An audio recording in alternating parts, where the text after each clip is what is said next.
North Korea must halt missile tests for talks with US to occur, Tillerson says. Secretary of State Rex Tillerson said on Monday that North Korea must halt its missile testing if they want any sort of negotiations with the EU. Tillerson, who made the comments at a regional security meeting in Manila, Philippines, offered his most specific outline to date of what preconditions the US has for talks with Pyongyang. He said stopping the launches would be the first and strongest signal. He added the caveat that it would not be as simple as the Hermit Kingdom simply stopping launches for a few days or weeks, saying that he would not give a concrete time frame but that the US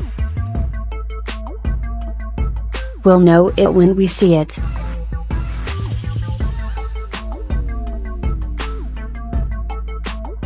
The Secretary of State also praised the most recent sanctions imposed on North Korea over the recent intercontinental ballistic missile tests, saying that it leaves no doubt in anyone's mind whether there is a common view on the matter among the international community.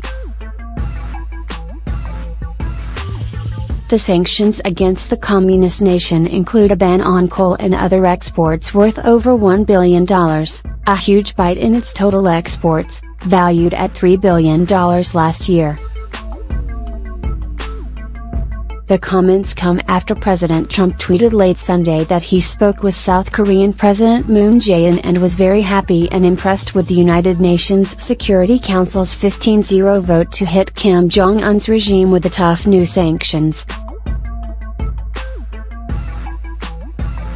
The White House added that Trump and Moon committed to fully implement all relevant resolutions and to urge the international community to do so as well. U.S. Ambassador Nikki Haley called the resolution the single largest economic sanctions package ever leveled against the North Korean regime and the most stringent set of sanctions on any country in a generation.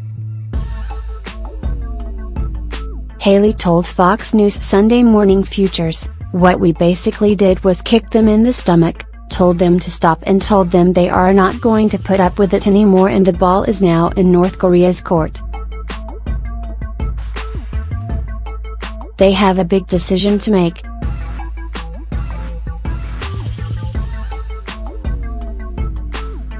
They can either respond by pulling back and said that they're not going to be part of this reckless activity anymore, or they can see where it goes and will continue to keep up the strength and keep up the activity to make sure that we stop them." The sharp new UN sanctions also received a welcome boost on Sunday from China, North Korea's economic lifeline, as Beijing called on its neighbor to halt its missile and nuclear tests.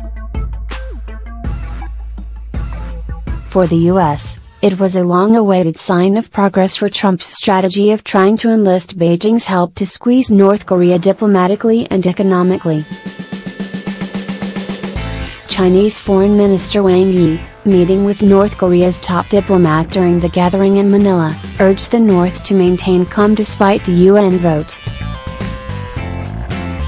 "Do not violate the U.S. decision or provoke international society's goodwill by conducting missile launching or nuclear tests," Wang said, in an unusually direct admonition. On Monday, North Korea responded to the sanctions, saying that it will launch a thousands-fold revenge against the United States. The North's statement issued Monday on state media came 2 days after the UN Security Council unanimously approved new sanctions, saying they were caused by a heinous US plot to isolate and stifle North Korea. It says the UN sanctions will never force the country to negotiate over its nuclear program or to give up its nuclear drive, and that will take action of justice, but didn't elaborate.